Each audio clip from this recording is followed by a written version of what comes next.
fellow Americans.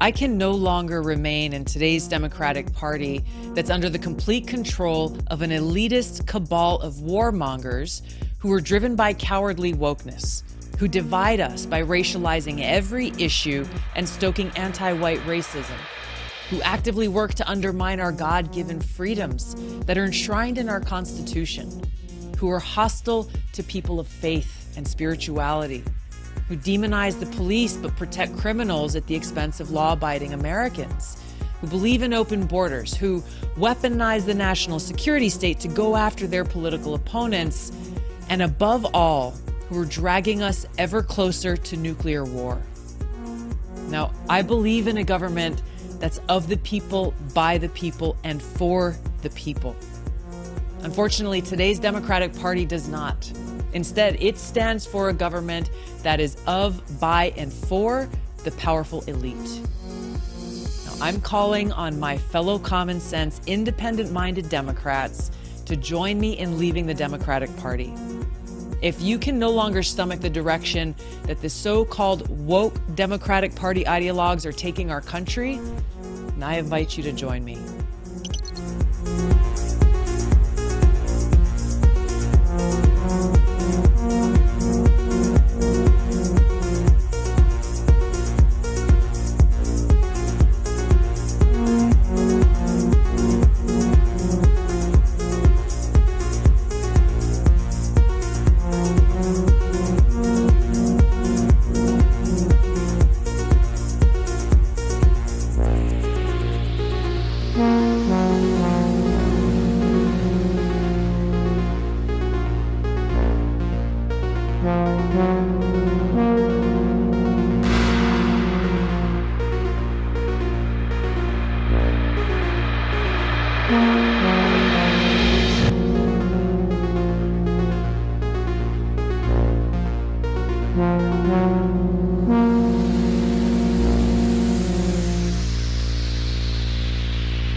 The Vietnam War and the push for US involvement was a result of the Gulf of Tonkin incident.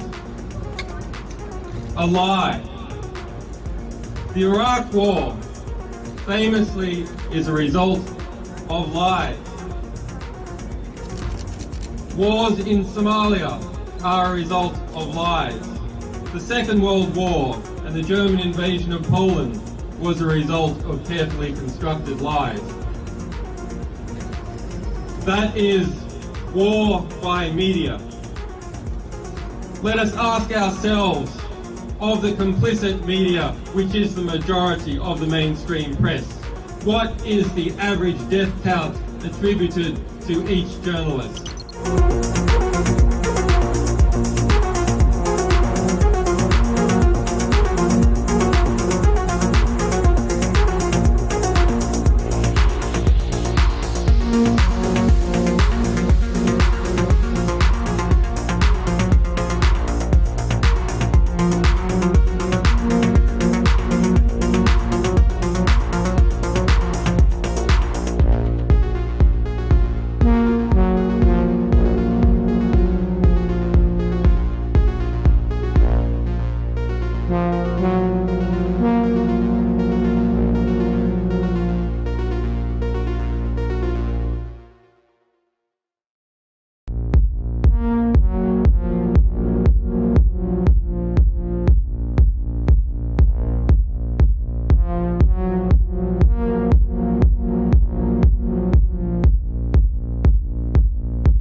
Let me ask you a question. Do you think you should be the one to be able to decide when to pull the trigger?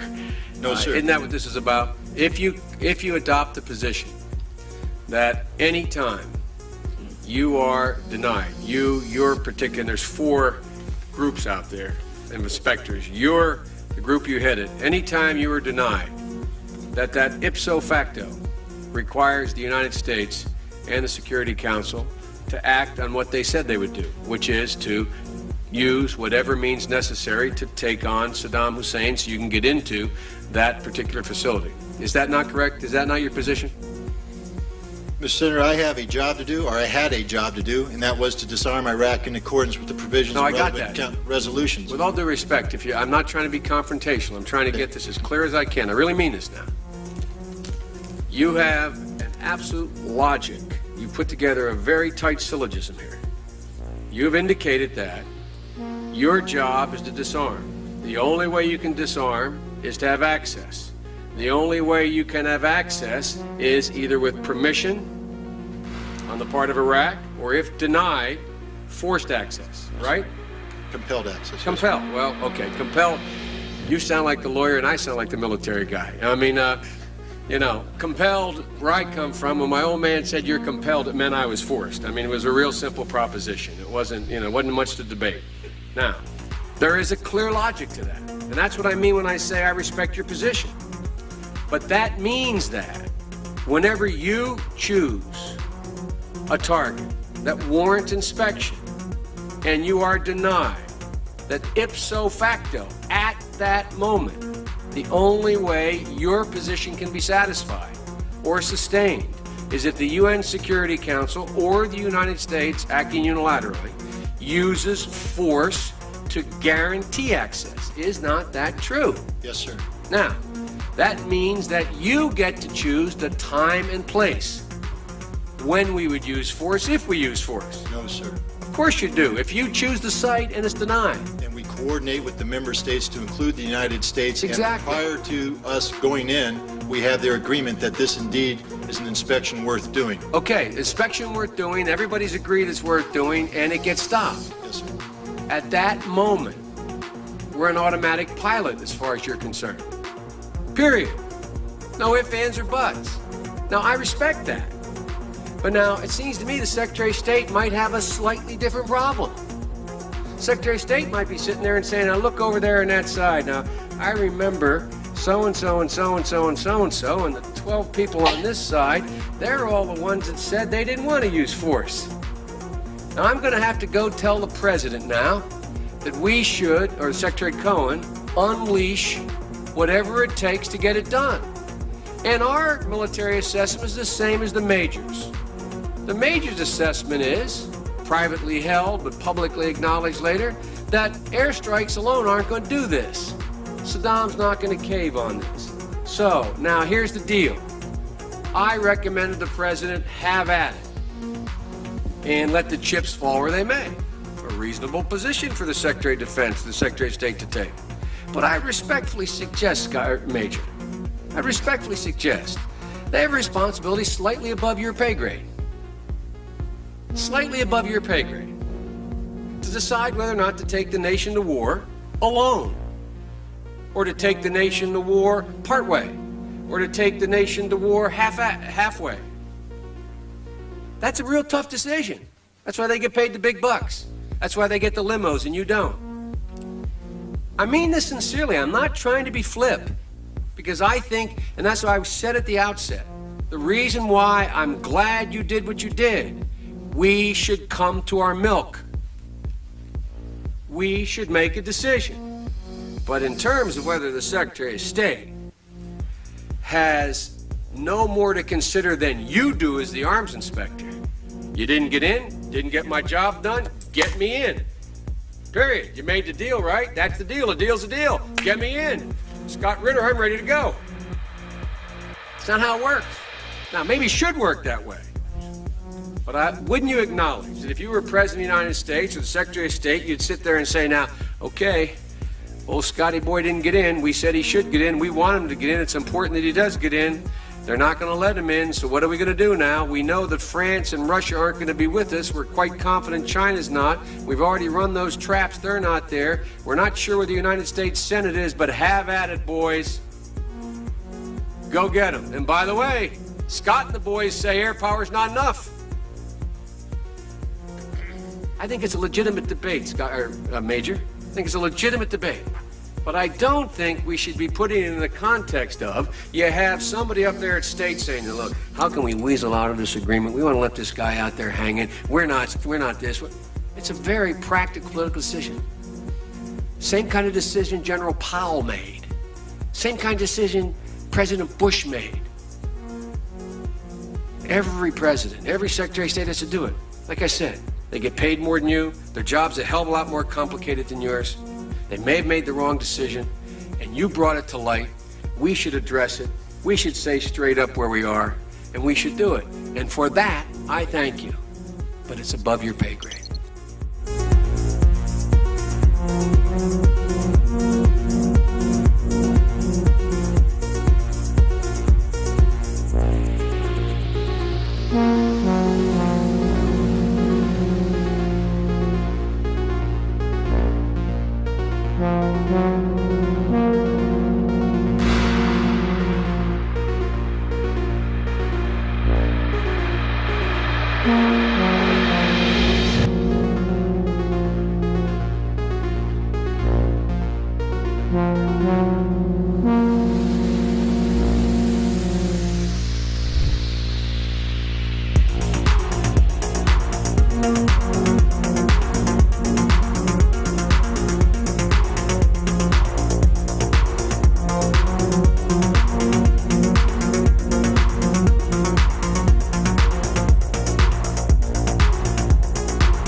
Rationality belongs to the cool observers, but because of the stupidity of the average man, he follows not reason but faith, and the naive faith of the proletarian requires necessary illusion and emotionally potent oversimplifications, which have to be provided by myth makers to keep the ordinary person on the right course.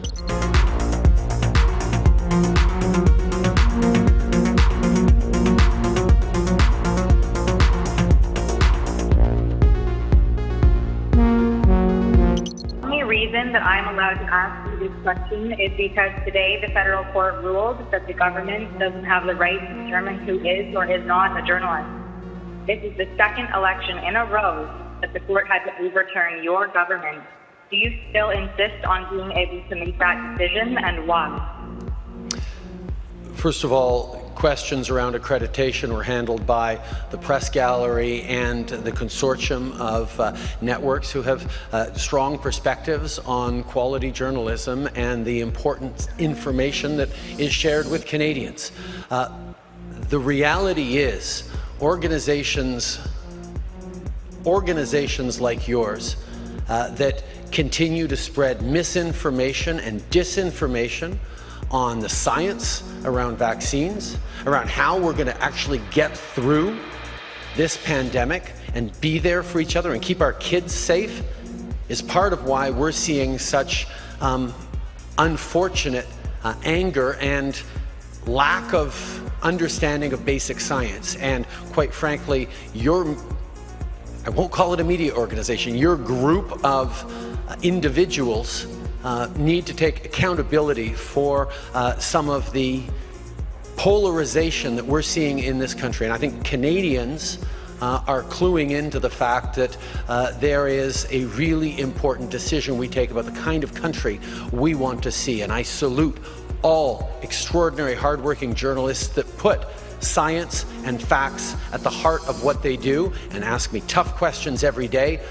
but make sure that they are educating and informing Canadians from a broad range of perspectives, which is the last thing that you guys do.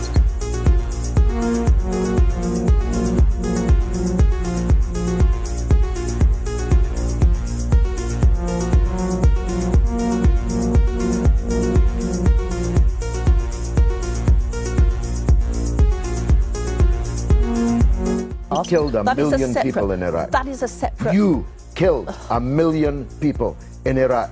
It's incredible that you have the brass neck to be sitting here now urging another Iraq war. George, after if what I was you've still already in done. Parliament...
There can be no doubt that Saddam Hussein has biological weapons and the capability to rapidly produce more, many more.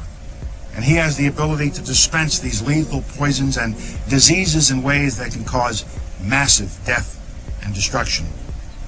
If biological weapons seem too terrible to contemplate, chemical weapons are equally chilling. UNMOVIC already laid out much of this, and it is documented for all of us to read in UNSCOM's 1999 report on the subject. If we consider just one category of missing weaponry, 6,500 bombs from the Iran-Iraq war, UNMOVIC says the amount of chemical agent in them would be on the order of 1,000 tons. These quantities of chemical weapons are now unaccounted for. Dr. Blick says, quipped that, quote, mustard gas is not marmalade. You are supposed to know what you did with it. We believe Saddam Hussein knows what he did with it, and he has not come clean with the international community. We have evidence these weapons existed. What we don't have is evidence from Iraq that they have been destroyed or where they are. That is what we are still waiting for.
Dr. Fauci, knowing that it is a crime to lie to Congress, do you wish to retract your statement of May 11th where you claimed that the NIH never funded gain-of-function research in Wuhan?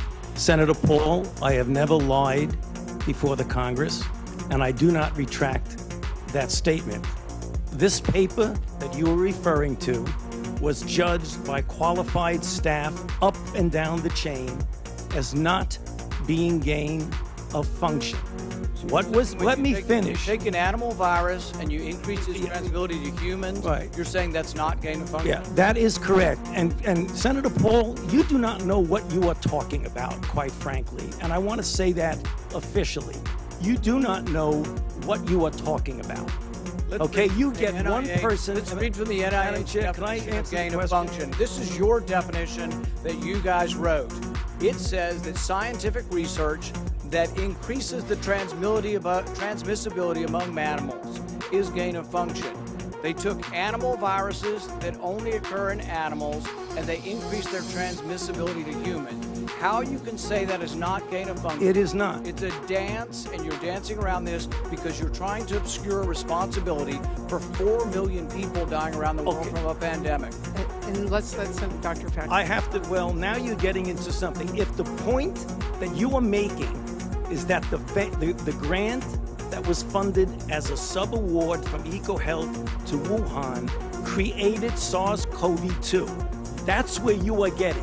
Let me finish. We don't know. Well, wait a minute. It did come from the lab, but all the evidence is pointing that it came from the lab, and there will be responsibility for those who funded the lab, including yourself. I totally This committee will allow the witness to respond. I totally resent the lie that you are now propagating, Senator, because if you look at the viruses that were used in the experiments, that were given in the annual reports, that were published in the literature, it is molecularly impossible. No one's saying those viruses caused it. It is molecularly. Those viruses caused the pandemic. What we're alleging is that gain-of-function research was going on in that lab, and NIH funded it. That is not. You can't get away from it. It meets your definition, and you are obfuscating the truth. I'm not obfuscating the truth. You are the one. Time is expired, but I will allow the witness to. Let me just finish. I want everyone to understand that if you look at those viruses, and that's judged by qualified virologists and evolutionary biologists, those viruses are molecularly impossible to result in SARS-CoV-2. Those viruses caused the pandemic. We're saying they are gain-of-function viruses because they were animal viruses that became more transmissible and human, and you funded it. And you admit the truth. And you implying... Paul, your time has expired, and I will allow witnesses who come before this committee to respond. And you are implying that what we did was responsible for the deaths of individuals. I totally resent that. And if anybody is lying here, Senator, it is you.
Whatever our hopes may be for the future, for reducing this threat or living with it, there is no escaping either the gravity or the totality of its challenge to our survival and to our security. A challenge that confronts us in unaccustomed ways in every sphere of human activity. This deadly challenge imposes upon our society two requirements of direct concern, both to the press and to the President. Two requirements that may seem almost contradictory in tone, but which must be reconciled and fulfilled if we are to meet this national peril. I refer first to the need for far greater public information, and second, to the need for far greater official secrecy. The very word secrecy is repugnant in a free and open society, and we are, as a people, inherently and historically opposed to secret societies, to secret oaths, and to secret proceedings. We decided long ago that the dangers of excessive and unwarranted concealment of pertinent facts far outweighed the dangers which are cited to justify it. Even today, there is little value in opposing the threat of a closed society by imitating its arbitrary restrictions. Even today, there is little value in ensuring the survival of our nation if our traditions do not survive with it. And there is very grave danger that an announced need for increased security will be seized upon by those anxious to expand its meaning to the very limits of official censorship and concealment. That I do not intend to permit to the extent that it's in my control. And no official of my administration, whether his rank is high or low, civilian or military, should interpret my words here tonight as an excuse to censor the news, to stifle dissent, to cover up our mistakes, or to withhold from the press and the public the facts they deserve to know.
welcome into Redacted on this Monday. I'm Clayton Morris. I'm Natali Morris. And boy, do we have a busy news show for you on this Monday. We're going to talk about our good friend Tucker Carlson, who suddenly, unexpectedly leaving Fox News Channel.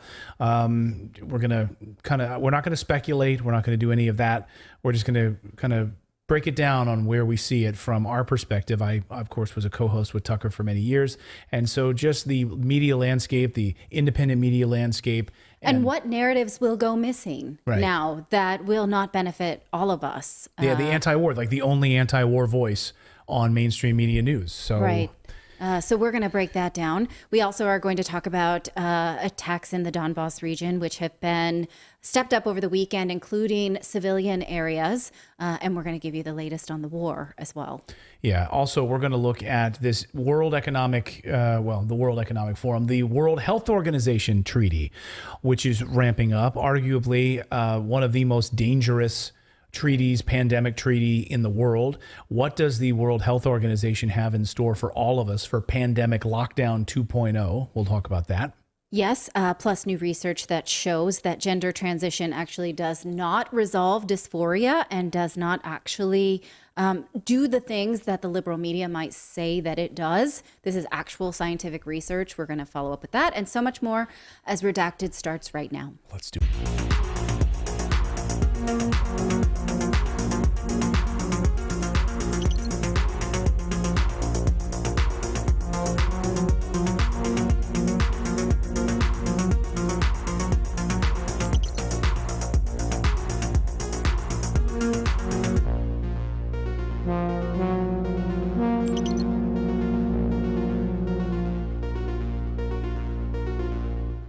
Was just asking, are you guys not on Rumble? I can't find you. Yes, we are on Rumble. We're streaming live. I've got thousands of you watching us on Rumble and YouTube simultaneously. Our Rumble channel is just rumble.com/redacted. So hopefully you can find it easily there if you can't find it. If you're doing a search for some reason and can't find it.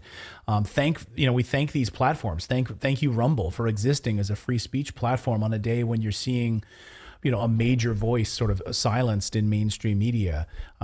So it's just it's a weird moment right now. We are in a really weird moment. Don Lemon kicked out of CNN, fired at CNN after 17 years. Yes. A lot of weirdness in the atmosphere right now. I'm sure you guys are maybe feeling this energy right now. Is it like, it's not Mercury retrograde? What is it? Sure as heck is. Is it Mercury retrograde right now? Yes, it is till the middle of May. Okay. Oh, it's all no craziness. wonder. Yeah. We were like having so many little things at the beginning of the show. Focus the camera. Turn on the camera. Turn on the slider. That turn on this. monitor's not working. That monitor's not working. This camera's not working. This camera's like, what the hell? Also, my kids are not listening at all. But that's normal. That has nothing to do with Mercury. That's not retrograde? Oh, I thought it would get better. No. Go to bed as if it's a Brush suggestion. your teeth. No, that's not Mercury retrograde. It has nothing to do with it. Well, we want to tell you about our newsletter and our Redacted community. If you head on over to redacted.inc, you'll see there our newsletter. You could subscribe. It is free. It is not a censored voice. All you have to do is type in your email address and then seek out the authentication email in your inbox. Click that link and we're off to the races. Now, a lot of times it acts as like a study guide to this show. Plus, for those of you who write and say, oh, I want to share what you just shared with our friends, but I need the link. The newsletter is a great place to find the links to everything we talk about, plus more. It's a companion piece to this show, and it's written by Clayton and I, so you'll recognize the voices. We don't have writers. So that explains it. Also, we have a community there where you can join for just the price of a cup of coffee, and we can get a hold of you if something unexpected happens. For instance, speaking of unexpected departures from media. So let's go ahead and talk about the fact that today, Fox News announced that it has parted ways with Tucker Carlson. Just a few minutes later, after this announcement hit Twitter like a bombshell, CNN's Don Lemon, not to be outdone, announced that he would be leaving CNN. Here is Lemon's sort of text about it. He posted this on Twitter, and I can only assume he typed it out in notes on his iPhone and then uploaded it as an image. Does that what that looks like to you? Yeah, it's like he typed it out in MS Word or something like that. Yeah. It's violet.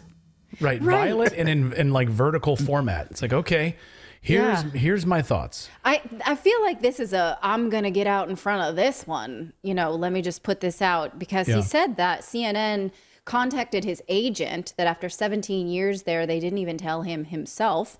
And so I feel like he wanted to be the one to break the news and sort of control the narrative about it. Okay. Now, some people are saying these two network anchor firings or terminations or whatever we're going to call them are related, but Don Lemon was not breaking any grounds, pushing the envelope for free speech. He was not challenging COVID, not at all, was a COVIDist.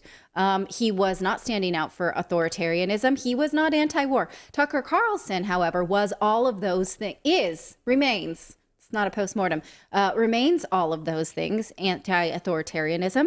He speaks for free speech, and he is against the military-industrial complex and has spoken at length about the corruption in Ukraine.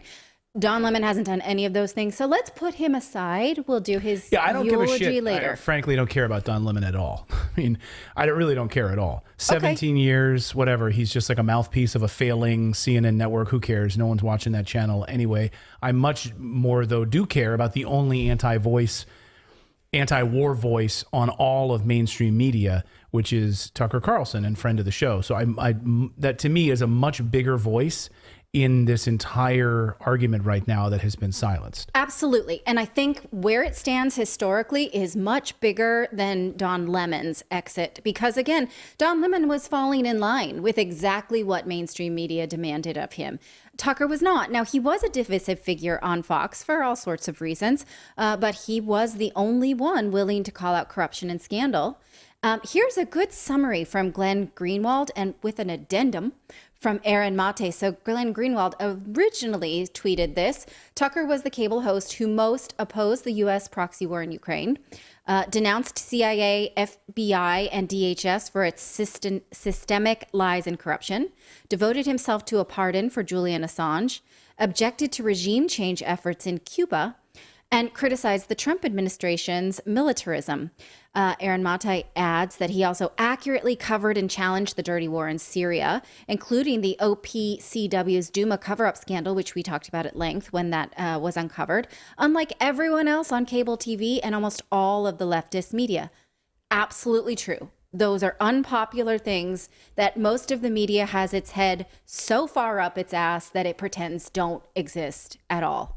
That wasn't exactly good English, but you know what I mean. Right. So last month we had Tucker on this very show, sat down for a wide-ranging interview. And of course, it was right after the January 6th coverage and what had unfolded there. And of course, the speculation about feds at the Capitol building and all of that stuff, the Ray Epps video. But his staff, his production team, his producers got to go to the Capitol and look at all of that January 6th footage. And he said, I think the reason we were asked, we were able to do it is because we were the only ones that asked. So producers for weeks and weeks and weeks were combing through footage. Of course, the shaman, what's his name? The QAnon shaman ends up getting then released from prison as a result of that coverage, that footage, and that expose and that story.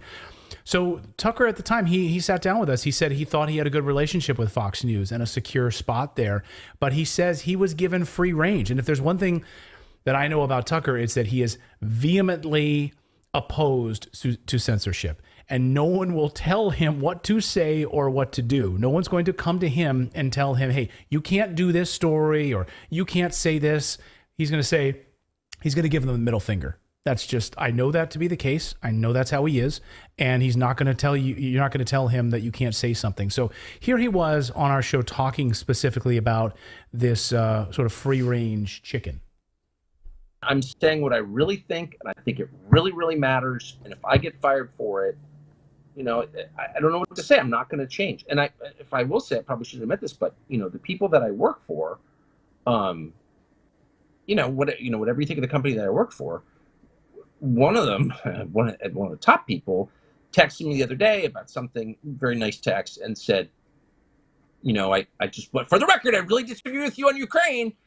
And I wrote back and I said, I know you do. And I'm so grateful that you let me disagree with you in public. This is someone I work for, a well-known person. I was like, I'm so grateful that you let me disagree. I think that's an incredibly rare thing. Right. I don't think that's allowed in any other news organization. So whatever you think of Fox, not a perfect company, of course. You worked there for years. But they are allowing me to say things they disagree with. And I think that's wonderful. Now, that was weeks ago. Mm-hmm. Yeah, just a few weeks ago. Yeah, in February. Right. So we are probably about 5 or 6 weeks from that interview. So what changed, if anything? And the news, what people don't understand is, or maybe they do, is that the news changes daily, right? And so if there's some sort of editorial, and we don't know, I don't want to speculate at all because I have no idea. I wasn't in any sort of editorial meetings with Tucker and his staff. No one knows but the people in those rooms what happened. And Tucker will tell me when he is not probably inundated with 1,000 text messages like he is today by friends from far and wide with all sorts of thoughts and feelings. And Glenn one Beck thing about him that I think it's okay to share personally is he's really good at building a wall around himself when he feels like he needs it. And he won't get crazy in his head. Like if this news were about me, I would be furiously watching Twitter or seeing who says what or seeing what the buzz is. He knows how to just sort of tune it out and give himself what he needs. Spooky Spoon wants to know, is Tucker joining Redacted? We would absolutely love to have Tucker join Redacted. I know that Glenn Beck reached out today and said, hey, come join the Blaze. He'll do whatever he wants to do. And if this was immediate, he was planning to do a show today and this happened this morning, I will speculate on this. There's no way in that amount of time you've got like a full like backup plan. Like you're like, you know what? Okay, I'm done today. I'm like Jerry Maguire. I'm starting my own agency and I'm going off and they were actually prepping for today's show. Yeah. We think, right? So again, no, and he's going to take time. There's a wedding in the family that he's going to deal with and just enjoy his family. Like he's not one to like rush into anything like that. Also, I will say this about Tucker. He's not a navel gazer. Like he is not like a me. Like how does this reflect on me? He doesn't give a shit what you think of him. Like he doesn't care. And it's not about him. The way that he handles himself is very much like, well, what am I going to do about my staff? His writers and those sorts of people, like what's going to happen here? And are these people going to come with me if I go somewhere else? Am I going to do something independent? And he's going to very much think about that.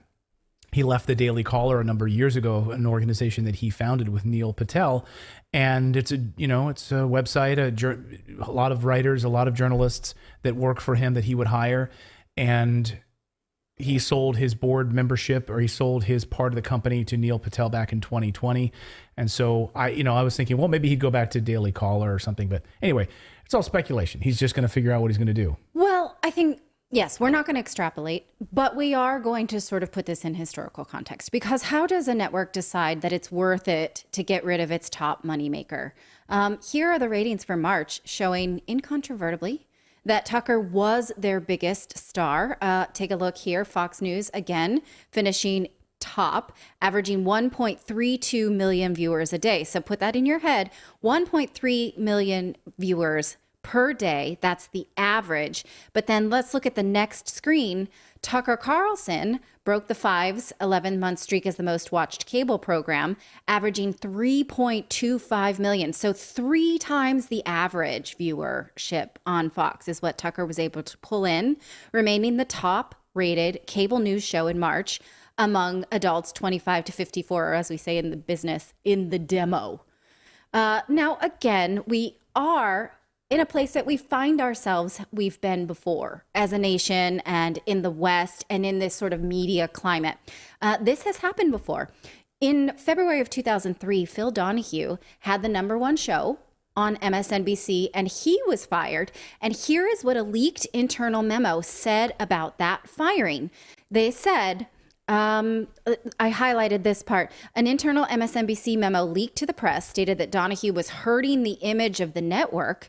He would be a difficult public face for NBC in a time of war, the memo read, and Donahue never returned to the airwaves. So he was pro-peace, he was anti-war, and the NBC's like, no, we need him out of here. I mean, it points out earlier in this piece that General Electric and Microsoft, MSNBC's founders and defense contractors that went on to make tremendous profits for the war, were not about to tolerate a dissenting voice. So is this something that is familiar? Is this history repeating ourselves? I'm not saying that it is. I'm saying we should watch for it. Absolutely. Well, the memo... Let me just finish this because I think the memo is a bombshell, and then yes, ask questions. The memo went on to say that Donahue seems to delight in presenting guests who are anti-war, anti-Bush, and skeptical of the administration's motives. He turned out to be pretty stinking right about that. The report went on to outline a possible nightmare scenario where the show becomes, quote, a home for the liberal anti-war agenda at the same time that our competitors are waving the flag at every opportunity. They could not stomach being a peaceful network. Can't have it. No. Cannot have it. There's too much money in it. Okay, go ahead, David, and then we're going to get back to this Chris Matthews. So I just wanted to point out, too, that how competitive these networks are. They all volley for number one, and Tucker Carlson's not just number one on Fox. As far as I know, he's the number one talk show, period. Yes. So for them to get rid of that, I mean, that's more or less going to push people to other, and they didn't care that people might go to another network due to this. Yeah, and I think, and I don't know contractually what he had there, but I know that he was vehemently anti-censorship. And so if there was some sort of a pushback about a segment that was planned for Monday, today, and he was told he couldn't do said segment, he would have walked out. He would have immediately walked out. And so if that's what happened abruptly, then I can totally see it. It's in keeping with past behavior, let's say. Now, let's circle back to this Donahue thing, because I think it's an important thing to remember that, we now find ourselves again on the eve of several wars against Russia and China, majorly, and then several wars in Africa. And in 2003, when Donahue was fired, we also were on I would say, we're calling it Iraq War Part 2, right? Now 10 years later, after MSNBC began, they had this sort of 10-year anniversary party, and MSNBC host Chris Matthews was asked about why Donahue was fired by journalist Amy Goodman for Democracy Now!, and they literally cut her microphone. Watch this. Chris, on 10 years of MSNBC, but I wish standing with you was Phil Donahue. He shouldn't have been fired for expressing an anti-war point of view on the eve of the election. His point of view and the people he brought on were also important. I don't know what the reasons were, but I doubt it was that. Well, we have the NBC memo. That was a secret memo that came out that said they didn't want him to be the face of this network, an anti-war face at a time when the other networks were waving the flag. I think you might talk about Phil Donahue is a great remember me when you answer. I said there, so Phil, you were a great patriot. Sorry, he literally says, cut her microphone. Let's cut her microphone. Let's let her talk, because she actually asked Donahue about this, and I think that it's important to let him have his say. We did have the NBC memo, the secret memo, that said they didn't want their flagship show to be you when the other networks were waving the American flag. That's what it said. And by the way, that memo was written by a Republican focus group, a Republican counseling group that took the focus group and that revealed that most of the people in the focus group didn't like me. But I saw that, Amy. And yet you were the most popular show. Well, often we led the night for the... Nobody burned the town down on MSNBC, including me. Fox just ran away with the ratings and continues to enjoy that success. Were you watching MSNBC that night? I did. I saw it. And I called the kids. I said, hey, I'm not sure I did it soon enough, but I certainly was grateful for, I needed the pat on the back at the time. So, I think this is important, because what do these two voices have in common? Well, they were willing to call out corruption, military expansion, and they were silenced when maybe their voices, these messages, were most needed. I'm going to say this. I'm surprised he lasted this long. I really am. Yeah. Look, when you're, I think, as what's his name? Now it's drawing a blank here. Said that you can't be a part of a network, a corporation like that, and be anti-war or be against that message for very long, because you will either, something will happen, right? You'll have to break away from it, or you'll become part of the machine. Right. Right. And Noam Chomsky, right? So said this. You cannot possibly. I'm surprised he was there that long. I really, really am. And through all of the lawsuits and all of the stuff that they've he's had to deal with, they've had to deal with, and having to be the only voice in that building in that way, standing up for these things. I just think he's better served to be off on his own. But all of the things that he was against, that he exposed, Fox News is pro those things, and so are their sponsors, and now so are their ownership. Take a look. In February of this year, BlackRock announced that it increased its position in Fox Corporation. More money, more ownership, more condensation of condensing of power. Could this have played a part of it? Or could it have been this, as speculated by presidential candidate Robert F. Kennedy Jr., saying that Tucker was fired 5 days after he crossed the red line by acknowledging that the TV networks pushed a deadly. I'm not going to read that out loud, actually, because of you can read it yourself. But he's talking about how Tucker told the truth about Big Pharma advertising and TV being complicit. It seems like that's another power structure that was dismantled by this one voice. And it will be very quiet without that. And, it leads us into a bigger discussion about the dinosaur that is broadcast television. Right. So then we have a discussion here about independent media, right? We're on YouTube, we're on Rumble, we're streaming live on both platforms. We have arguably every night about 1 million or so viewers that watch our show total across all of our numbers, which blows a lot of different CNN shows out of the water. Which, think about that for a second. Like, our show that Natalie and I spend 8 to 10 hours a day writing and producing and putting together, and our production team behind the scenes, we have a small group of us. I mean, there's like 5 or 6 of us on this team, really small team, right? Yeah. Are able to do this show.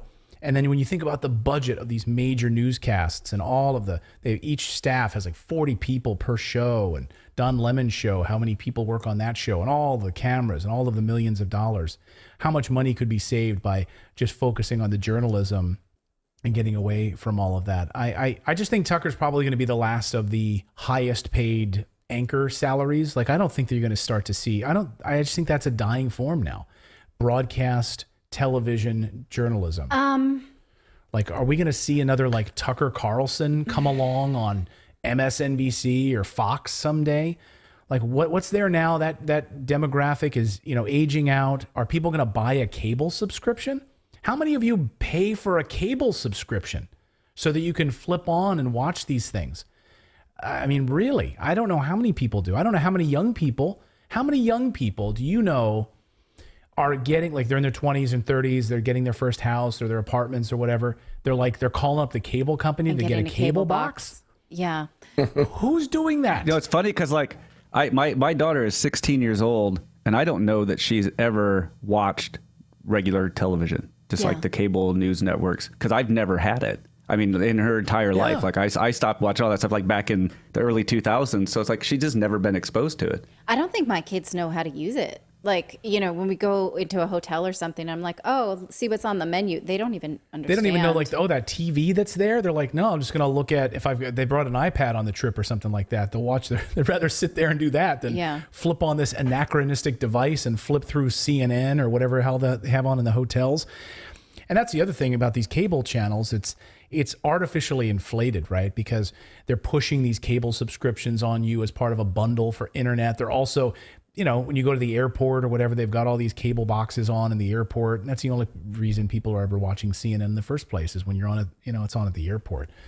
Yeah. Well, and I don't know if it's like, so I watched a movie called Bombshell with Charlize Theron, and it was about Fox News and Roger Ailes. Oh, yeah. And the most important thing to these top people, to give these people even the opportunity to be on TV, is loyalty. We want you to be loyal. We'll give you lots of money, but you're going to do exactly what we tell you. If you get out of line, you lose your contract, and you lose $30 million a year, or whatever the contracts are that these people get. They're insane contracts. So they have a lot over their head when they even get into the part where you're seeing them by themselves on a news show. They've already been through that conversation.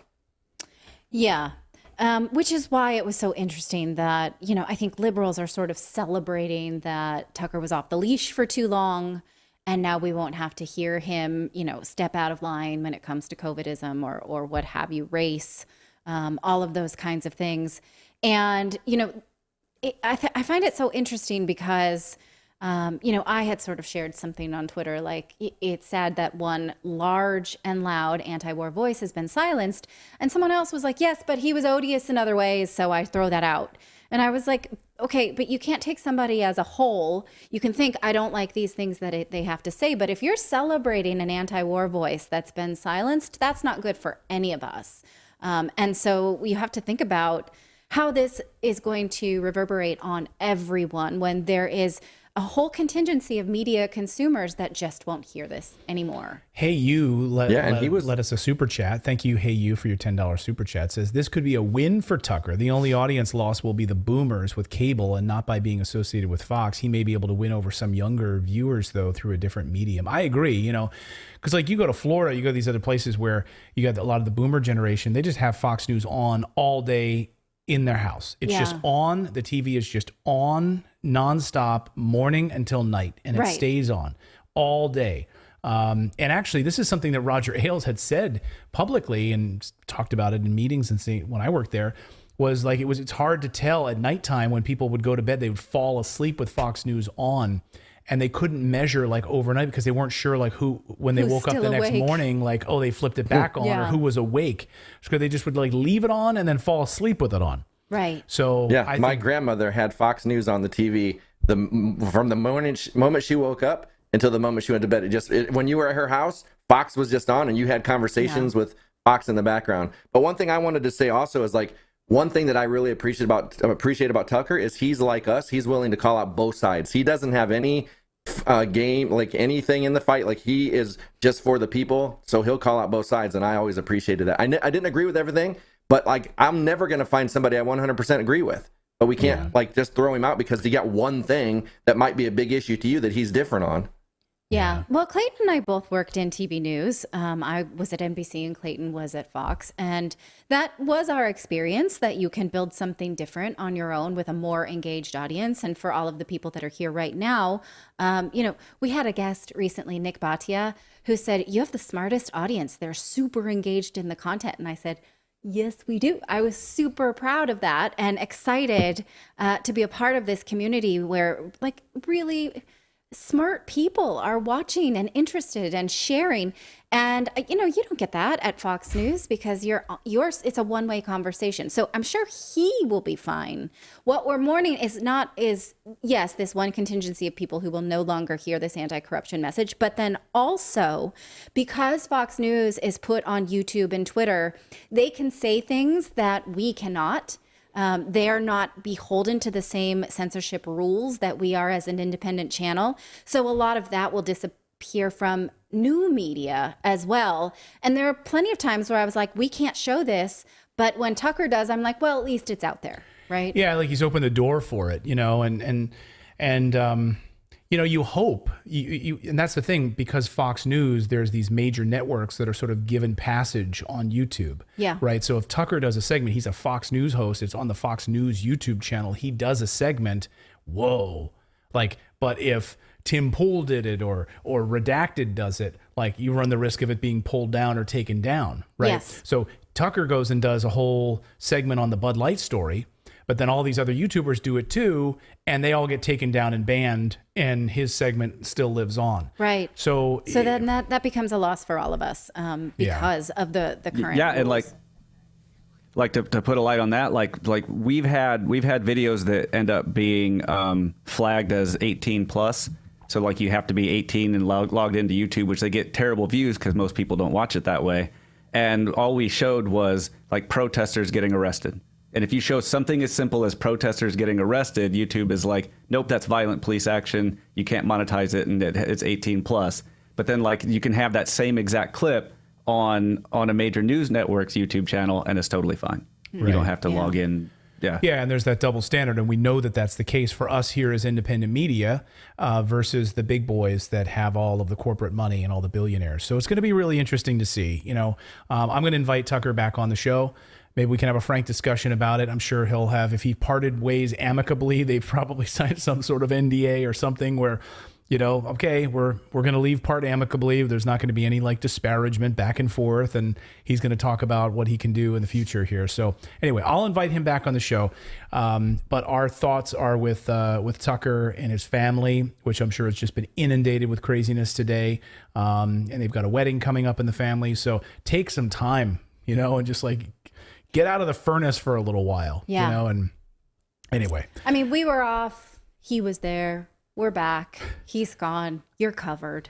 Right. Not that we're the same at all, but you're here and we're glad you're here. So stay with us because we're going to talk about the war in Ukraine coming up. All right, so let's do that. Let's talk about some of the other big news happening in the world. So the Western media, here's a story that the Western media is completely ignoring, and this is perhaps a story that maybe Tucker would have even covered on his show, but you're not going to see it on any of the major cable news channels tonight at all. You'll see it here on our show, but nowhere else probably.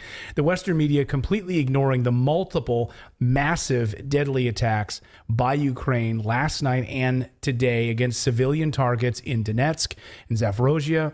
The shelling was far and wide, guys. Some of the shelling that happened overnight in the early hours of this morning happened for an hour and a half. Consistent shelling in Zaporizhia, hitting residential areas specifically. These were the targets. There's no military significance to hitting these other than terrorism. That's exactly what this is. And last night, these shells raining down on Donetsk, which of course Donetsk, if you've been following it, if you have an uneducated person in your midst, someone who doesn't understand what's been going on since 2014, this is what's been going on since 2014. Nonstop genocide, terrorism attacking residential places since 2014. So if someone doesn't understand how this war started, it started here. It started back in 2014, killing multiple civilians. The city has been targeted, according to these reports, by the forces with heavy artillery, rocket fire, according to local officials. Ukrainian forces subjected the city of Donetsk and its immediate vicinity to artillery, multiple rocket launches fired on Sunday. The attacks killed 3 people. They've damaged all sorts of civilian houses and infrastructure, buses. There, again, no military reason for this. The shelling targeted exclusively residential areas of the district. No military targets in sight. Nothing even close. As footage shared online by the mayor shows specifically, the shelling damaged at least 2 residential houses, debris hitting all local art school, shattering windows, damaging its entrance, 9 other residential houses, bus stops, buses damaged also. Who are you hitting when you shell a bus? Can anyone tell me who you're hitting when you hit a bus? Humans. Non-military. Non-military. I'm sorry, Russian soldiers are not using buses to get to and from the battlefield. Like, time to go to work, time to get to the battlefield. Let me hop this bus and stop by the mall. It's awful. Ukraine, by the way, using NATO weapons to carry out these attacks. Fired on residential areas using NATO weapons that you're paying for out of your dollars. No military purpose whatsoever. And according to reports, Ukrainian forces used these weapons, including artillery, multiple rocket launches. They blew up homes' infrastructure. They used German A2 mines, as well as 155 millimeter shells. By the way, we had Douglas McGregor on the show just a short time ago when we were talking about the shortage of the 155 millimeters. Weren't we, guys? They literally don't have them. Yeah. Right? They're pushing for the United States to make more of them and send more of the 155 millimeter shells to Ukraine. So they're using them here. They managed to get their hands on some, and they're using them here to attack civilian targets.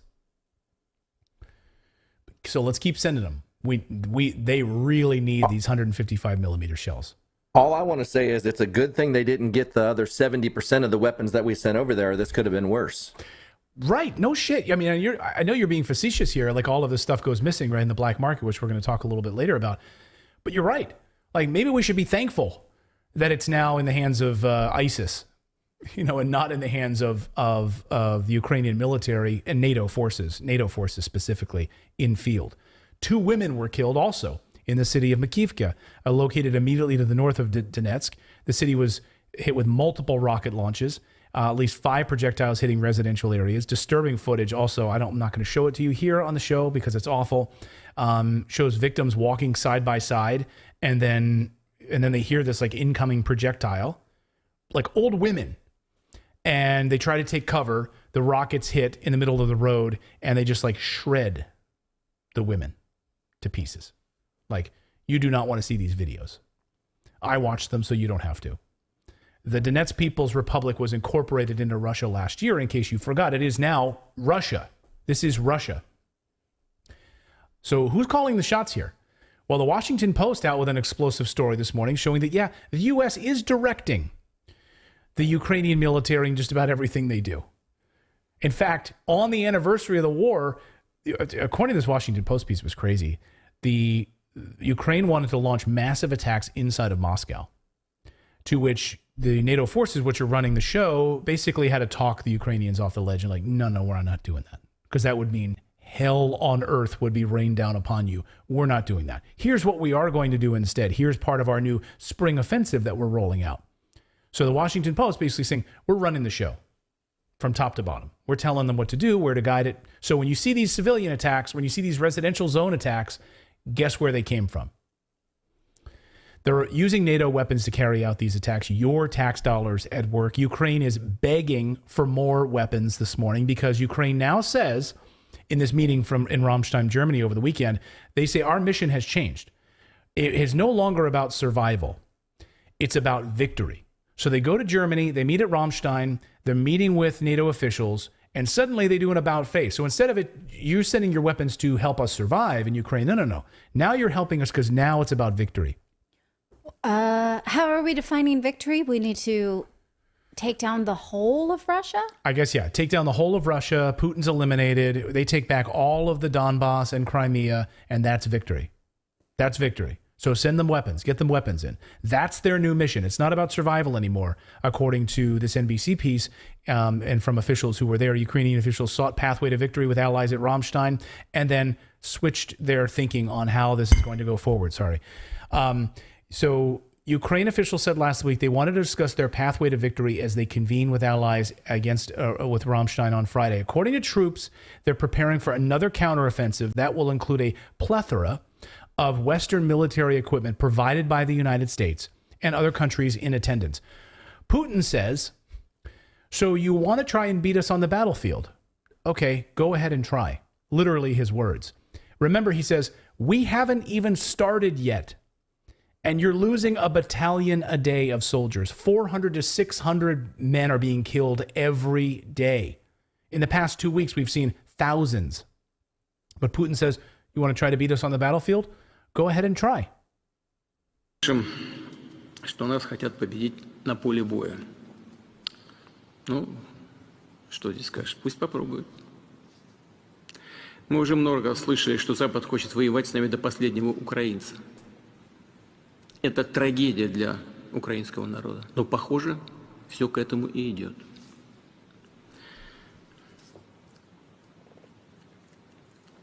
Но все должны знать, что мы-то, по большому счету, всерьез пока еще ничего и не начинали.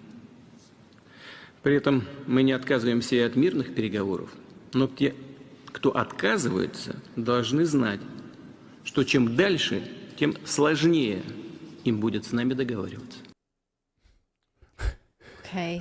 Not mincing words there. You want to beat us on the battlefield? Go ahead and try it. Okay, that was one takeaway. The other is, we haven't even started yet.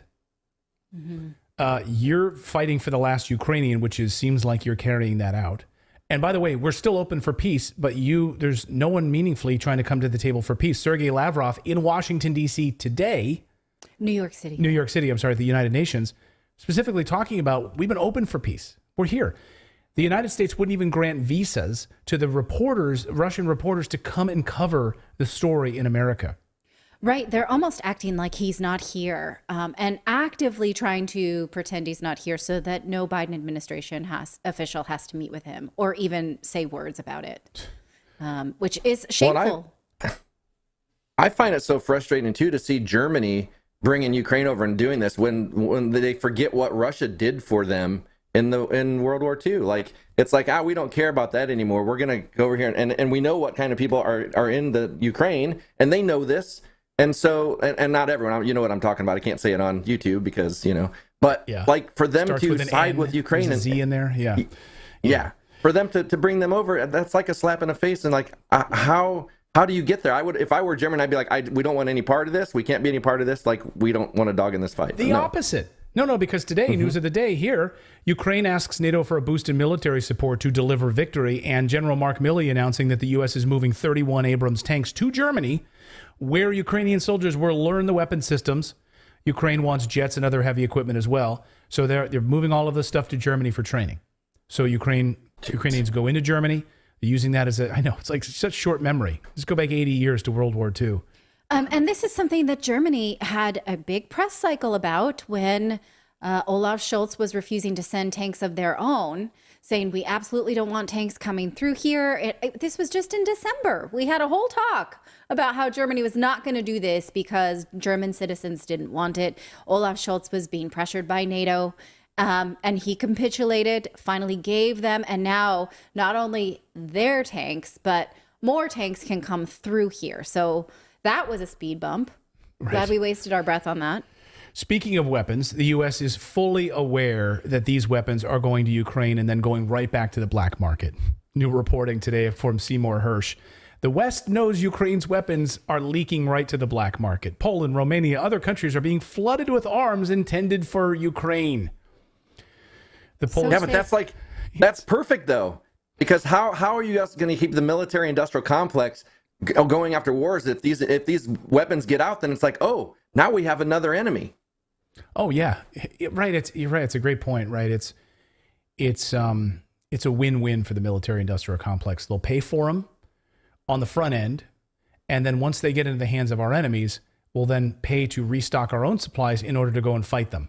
That's what we've done repeatedly. Right. Because you can't tell me that the United States military could not keep track of everything that they're sending and make sure that it reaches its destination. No, they absolutely could. That is ridiculous. They absolutely could, because we just got word today from John Sopko, who is the former Afghanistan Inspector General. And a former Inspector General of Afghanistan who was put in charge of auditing and tracking weapons in Afghanistan says that we are going to see a pilferage of weapons and money in Ukraine. He says it's almost impossible to track.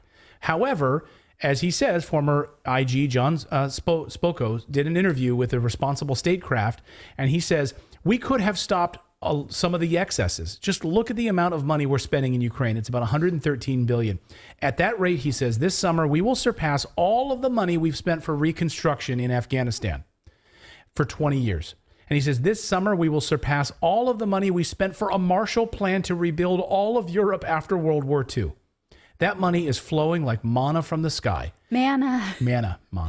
It's the biblical reference. Manna, I know.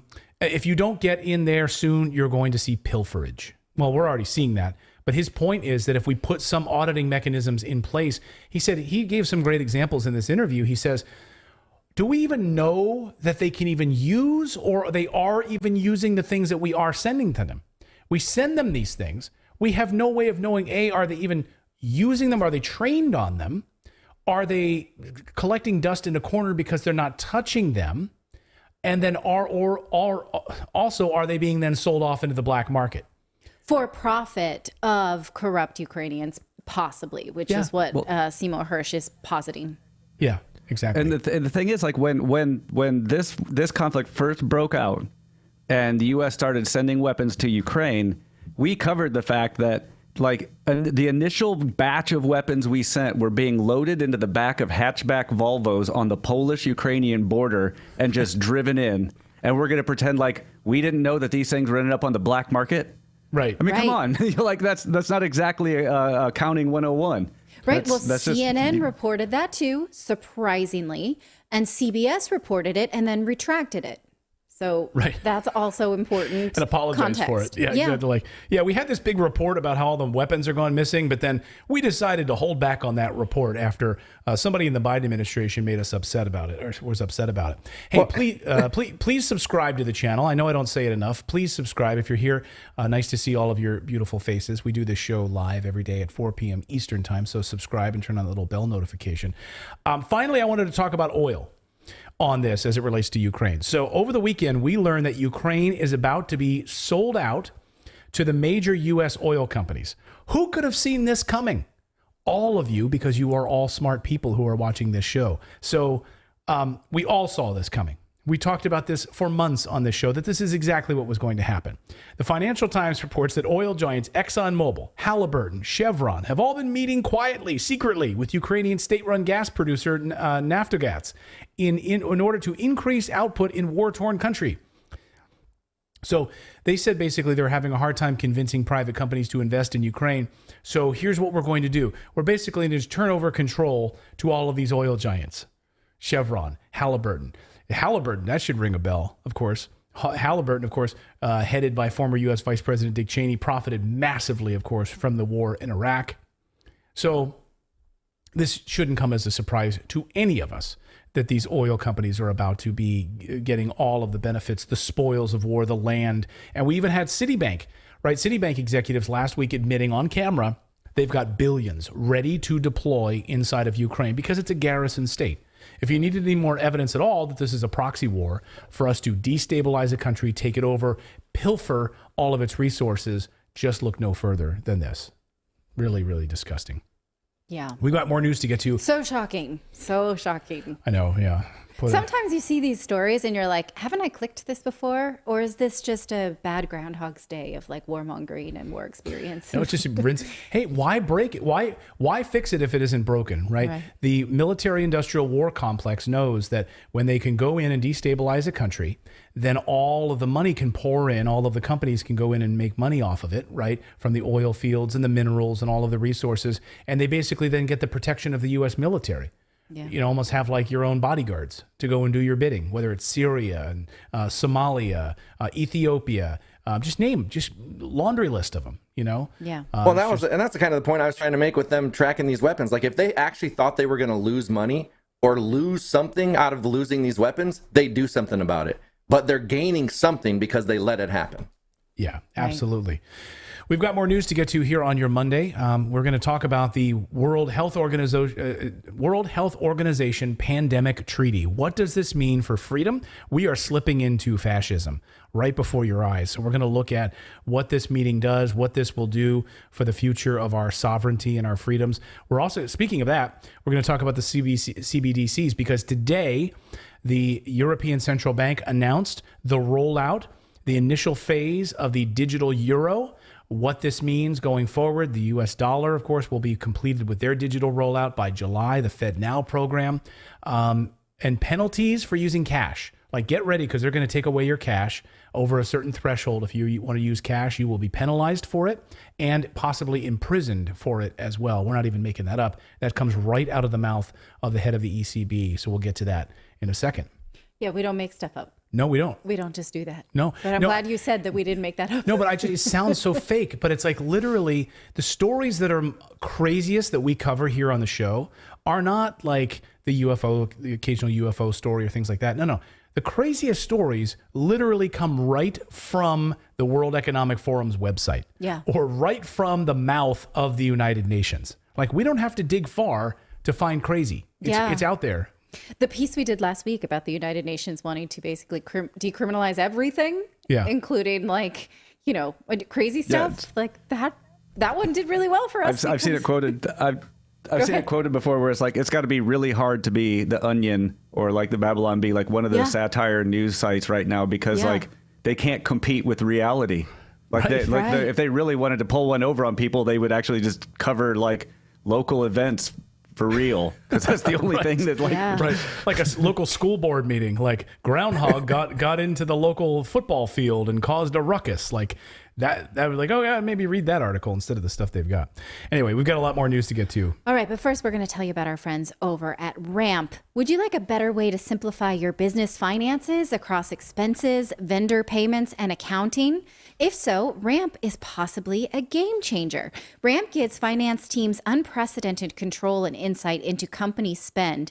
With Ramp, you're able to issue cards to every employee with limits and restrictions and automate expense reporting so you can stop wasting your time at the end of the month. Ramp's accounting software automatically collects receipts and categorizes your expenses in real time so that you don't have to. You'll never have to chase down a receipt again, and your employees will no longer spend hours submitting expense reports. So we just had tax time. If tax time was a big drudgery for you because you were collecting these expenses yourself, you got to learn to automate that process. The time you'll save each month and again at the end of the year for tax time on employee expenses will allow you to close your books 8 times faster. Ramp saves you money. Businesses that use Ramp save an average of 3.5% the first year. It's easy to use, so get started and issue virtual and physical cards and start making payments in less than 15 minutes, whether you have 5 employees or 5,000. And now you can get $250 when you join Ramp by going to ramp.com/redacted. That's ramp, ramp.com/redacted. Shall I do it? What is it? Morse code or Romeo Alpha Mike Papa.com, ramp.com/redacted. Every time I call someone and try to repeat, I always have one letter in that alphabet that I forget, and I'm the phonetic alphabet is what it's called. Can you do it, Philip? Are you? I can. I'm not gonna, but I can. Okay, that'd be great. My dad was a radio operator in Vietnam, and so he for some reason when I was 6, I knew it. So okay. Just, it's Did I get it right? Radio Alpha Mike Papa. I don't know. But hey, Rob Williams. Romeo. That's what I said. I said Rob. Oh, I thought you said radio. Radio. Okay. Rob Williams in our chat says, Redacted, I like you guys, but sometimes I think you believe too much also that isn't necessarily true. Okay. Well, hey, we like you too, Rob. And we welcome all opinions here. But if you wanted to be specific about what we believe that isn't necessarily true, I'd like to hear that as well. But hey, we just give you the facts, and then we can you can draw your own opinion about where it leads from here. But that's where we're going. So, do you have a tissue box over there? I do. Okay, say something, and I'm going to just wipe my nose a little bit. I should say, hey, over here on our big screen, on the Redacted big screen right now, if you, sorry, I'm just. Camera one. Camera one. Let me press my camera. It's fine. I mean, it's you couldn't have missed a cue any more than that. Trying to switch to the camera. Sorry, yeah, I was trying to. Grim had messaged me, and so I was trying to respond to that, and then things got confusing. So that's what happens when people. Let me just read you a sonnet. There's no reason I'm on camera one right now other than I should tell you, sign up for our daily newsletter. Go to redacted.inc and also subscribe to the channel. We're here every day, Monday through Thursday, 4 p.m. Eastern time. So you can join us. All right, you dicks. My turn. All right, you dicks. All right, let's talk about the World Health Organization Treaty, Pandemic 2.0. How will they lock us up and throw away the key next time? Okay, well, that does seem to be the plan. In a nutshell, this is not something, Rob, we are believing. This is something they have written down and we have read and we're reacting comprehended. To. They've written this down. This is their plan. It is not just necessarily true. It is really true. So what we're talking about is the Pandemic Preparedness Treaty that the World Health Organization announced in the midst of the COVID-19 pandemic, saying, we think we're doing such a great job with this pandemic. We think we need to give ourselves more power to keep doing that for future pandemics. That's basically the goal of this document. Now, at least in the United Kingdom, there is a debate about whether or not to join this pandemic treaty. In the United States, there is a bill in the Senate, but it's kind of stalled there, and it probably won't make any headway in advance of this binding treaty. Now, I can tell you that a damning speech in the UK Parliament by MP Andrew Bridgen, is being suppressed online, and you better believe the mainstream media won't touch it. But it's an important speech. It was highlighted this weekend by Dr. John Campbell on his YouTube channel, and we are going to talk about it as well because it is so alarming. Now, first, a little bit of background. We've discussed this before, and I will just give you the Cliff's Notes. This is the WHO CA+. It's a treaty that the WHO is pushing on all 194 member states to give them control of all things pandemic. Now, when I read this a couple months ago, I presented you with this chart because it's sort of a bullet points of what they want to do. They want to have the opportunity to define the next pandemic, determine lockdowns, when, who, how long. They want to give themselves surveillance power, determine treatments, vaccine mandates, vaccine distribution, vaccine intellectual property and profits, and they want to redistribute basically everything in the name of pandemics. This was my interpretation from reading the draft in February. They did meet again a few weeks after this and propose, sort of amendments to the drafts, but we haven't seen it yet. What I meant by redistribution of everything was literally from this statement from that draft saying the parties will identify and integrate into relevant pandemic prevention and preparedness plans, intervention that addresses the drivers of the emergence and reemergence of the disease from the human-animal environment interface, including but not limited to climate change, land use change, wildlife trade, desertification, and antimicrobial resistance. So that would claim that they could claim that anything and everything is a pandemic risk and then just have the power to change it. What you're using your land for, where you live, who you talk to, where you go to school. If anything, I mean, we saw school as a battleground for pandemics. If they decided that anything could be even remotely related to a pandemic, they would have the control to make changes. Now, beyond this... And you pair that with the Restrict Act that they're working on, where you basically will have a card that you're tied to, and if you don't go by what they're going to do, they can shut off, like you can only buy so many things, or they could make it so you couldn't buy things if you didn't do it. So it's like, it's kind of coincidental that these two things are being proposed at the exact same time.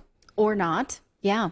Or not. Now, beyond this terrifying prospect, Andrew Bridgen, in his speech to Parliament just a few days ago, pointed out that the WHO will also decide what is science and what is disinformation, and then control what you can say around those parameters. Listen. This will be enacted in law and binding in those two new instruments, that the WHO has the ability to say what is disinformation. And when anybody says to you that the science is settled on any issue, I suggest that this House would smell a rat straight away, because science is never settled. There is always open for modification, for new things to be discovered, theses to be refined. And what the WHO is saying is that the WHO will be the arbiter of what the science is. And that cannot be right. All right. Now, in addition to those concerns, he brings up 3 additional important topics that I think deserve our attention. Who is the WHO? Who are their backers, and what are their conflicts? Well, who are they? This is one thing I may have missed before, is that they are a group that has superpowers, not because they're awesome and can like split wood like Captain America, but because they are immune to social order. Watch. The WHO is domiciled in Geneva, and so it has special status. Its employees are exempt from tax, and they and their families all have diplomatic immunity. It is indeed a supranational body, unelected and unaccountable. I think my constituents would fear that. Yes. I'm not his constituent, but I fear that. And the largest backer? Well, I'm sure you're going to get to that. We're going to get to that. Yeah, I know you want to say the name so much that rhymes with Schmilfates. But we're going to get there. Now, about those superpowers, most of us already know Dr. Tedros, and we are going to get to him later as well. But here's a name that Andrew Bridger mentions that's new to us, Dr. Harsh Vardhan, who joined the WHO in May of 2020. Sorry. I'm going to let him tell us about Dr. Vardhan. Do you have that? In 2021, Mr. Sharma. The Indian Medical Association, the Indian version of the BMJ, the largest association of doctors in India, issued a statement where he objected to Vardhan, who was endorsing Coronil, a product that was being made in India. The IMA, the Indian Medical Association, questioned the ethics of a health minister, Mr. Vardhan was the health minister at the time, of that country to release a fabricated and unscientific product onto the people of India. He's since gone on to become chairperson of the WHA, who are going to be presiding over this new treaty that's going to be sitting before every government in the world. Given that he resigned from the cabinet in India over this controversy, why has he ever been trusted with greater responsibility? It seems he's failed upwards, like many at the WHO and the WHA. Failed upwards. Isn't that a common refrain about like most government employees? Yeah. Like we just keep promoting them. Like, oh, Victoria Nuland. Oh, yeah, every time she pops up, a country collapses and there's a coup and there's a, you know, and then she just keeps promoting and get promoted inside the Biden administration. Look at Biden. Like for 40 years, we have video of him plagiarizing and lying and saying all these things that are absolutely not true. And he failed his way to president. Right. Yeah. Now, Bridget goes on to talk about how the WHO's original goal was to respect state sovereignty, meaning each government gets to decide what to do based on the will of its people. But that will end based on this new treaty. And whose priorities then does the WHO serve? Well, he follows the money, which many of our colleagues here on different YouTube channels and Rumble channels have already followed. But many may have not heard this before. It's, of course, Bill Gates and his entrepreneur buddies who fund experimental, I want to call them transhumanistic projects. That was sarcasm. I know you've heard of Bill Gates, and I know you know this, but let's let him make this connection because I think he does so very well. But who's now funding the WHO? Like many of our regulators in the UK, the MHRA, 86% funded by industry sources. The Joint Committee on Vaccination and Immunisation, in their personal declarations, they declared over £1 billion of interests in Big Pharma, the thing they were set out to regulate. This undermines public confidence. Well, the WHO now is no longer anything like majority funded by its member states, the people who it is seeking to control. It's 86% funded by external sources. I'm not sure that my honourable friend for Winchester is correct. The UK is not the third largest donor. The second largest donor, it's the third largest donor. The second largest donor after Germany is the Bill and Melinda Gates Foundation. And I think Gavi is the fifth. So you add those together, they are the biggest donors to the WHO. And you have to think, why are they doing this? They're also the biggest donors or biggest investors in pharmaceuticals and the experimental mRNA technology, which proved so profitable for those who proposed it and produced it during the last pandemic. Indeed, the WHO, it says the member states' contributions to WHO funds have been capped and today account for only 16% of WHO's total budget, with an increasing share of funding to WHO coming from voluntary contributions, where donors direct funding according to their priorities. Well, their priorities might not well be the priorities of my constituents in North West Leicestershire or the electorate in the UK, but he who pays the piper calls the tune. Well, that's easy to verify, actually, because here is the WHO's own reporting on its own website of funding through the end of 2021. We don't have 2022 in yet. There's just a placeholder on the website. But he's right. He mentions 86%. If you take a look at this voluntary contributions, it's 76.8%, plus there's sort of thematic voluntary contributions, which I think is what he means by like Gavi, which is immunization fund. So if you think about it for a second, that means 86% of WHO funding comes from private contributions. That means that wealthy donors and corporations will be controlling government policy for almost all of the developed world when the WHO takes on these powers. So already these wealthy people and organizations who control politicians, this would mean they won't have to, right? They can skip the politicians who have been disenfranchised, have no power anymore, because it's concentrated in this one organization. And this is not hypothetical. It's literally what the document says. And it will happen. Listen to what Bridgen says, who says it will happen unless some bold politicians decide to stop it. So it's clear there's a strong external influence on the policy of the WHO, an entity which, if the amendments to the international health regulations and the pandemic treaty were to be passed, and doing nothing is not an option, if this House does nothing and does not vote, they will come to pass by May 24. So doing nothing is not an option. It isn't going to go away. May 24 is too close of a date, if you ask me. Now, here is how absolute power this would be, an alarming bit about who holds power. We're going to talk about Dr. Tedros, and he goes on about this. Now, before we watch this, and on this theme of like handing over power, he's warning people in this room that they will be giving up their power to govern to the World Health Organization and maybe not even ever get it back. And the people sit there like Lego minifigures, like, that's fine. I'm sure we'll get it back. They don't even seem to give a fart. It is crazy how serious the things he's speaking about and how little body language they respond to it. When I was listening to this today, I listened to it a few times. And the first time I was driving and I was just like, what? Yeah. What? Like, but listen to how these people do not do this. Watch. This is Britain, though. Watch. Yeah. And it says that he can bring it in on the suspicion, the risk of an international incident. It doesn't even have to be about a pathogen that's affecting humans. It can affect animals. He's taking the powers because it could be because of the environment or an increase in the levels of CO2. I suggest that honourable and right honourable members read the treaty. It's a massive extension of powers. And at the drop of a hat, one man, Mr. Tedros, can call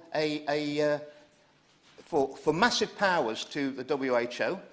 And not only will he call when he takes the powers, he will decide when the pandemic or the emergency is over, and when he will possibly give us the powers back to this House, where elected representatives are supposed to be representing the interests of our constituents. Well, that will all be suspended. And I would, while we're talking about Mr. Tedros, I mean, I would just remind the House that this gentleman who will be deciding the fate of the world, it will be within his gift to call these emergencies. The conduct of the WHO in the recent Ebola outbreak in the Democratic Republic of Congo, where 83 individuals who are working for the WHO sexually abused local women, and including the sexual assault of a 13-year-old girl. And it was all covered up, Mr. Sharma.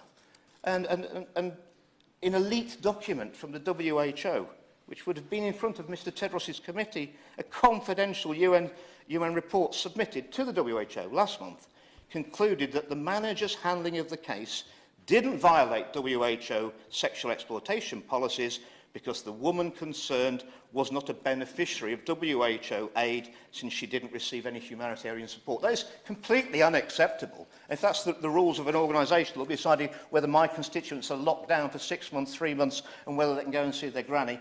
I don't think it's acceptable. No, not acceptable, if you ask me. Now, if the World Health Organization, I think we should all ask ourselves this. Let's do a thought experiment. If they had been a beacon of leadership during the COVID-19 pandemic, maybe we could see why politicians allow this. But I don't know who amongst us would agree that that was the case. Listen to him talk about how the World Health Organization did not get an A during the COVID pandemic. The WHO let us down over COVID with their response. In January 2020, as already been pointed out, they were still telling us that there wasn't person-to-person transmission of the virus. That was wrong. That was wrong.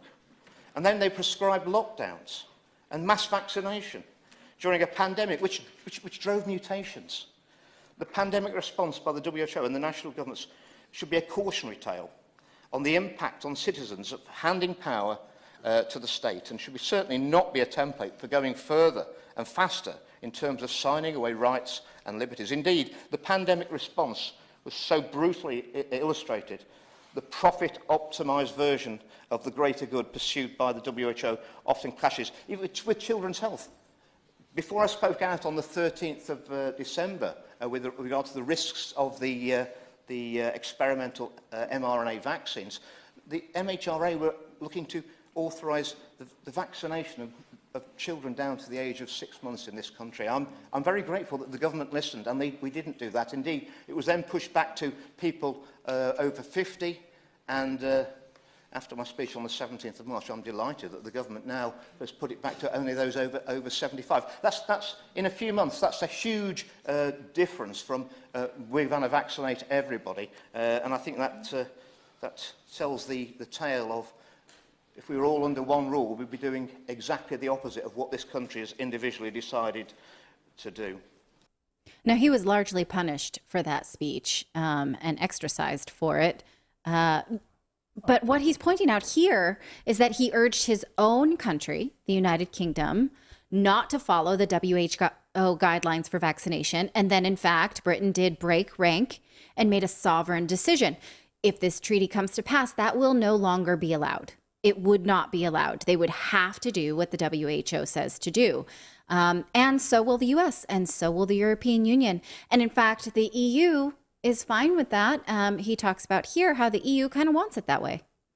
The EU are actually going to, they think that we need to strengthen all this, and they're going to set up, not only with will the WHO be allowed to have a department of misinformation, they'll be the arbiters of whatever the truth is during an emergency. The EU are going to take over exactly the same policy, and they're going to have their own as well. So when we have a pandemic situation, there will be only one version of the truth. Well, that's not very good for science, is it? All right. Well, he calls for a referendum to vote on whether or not to join the WHO treaty.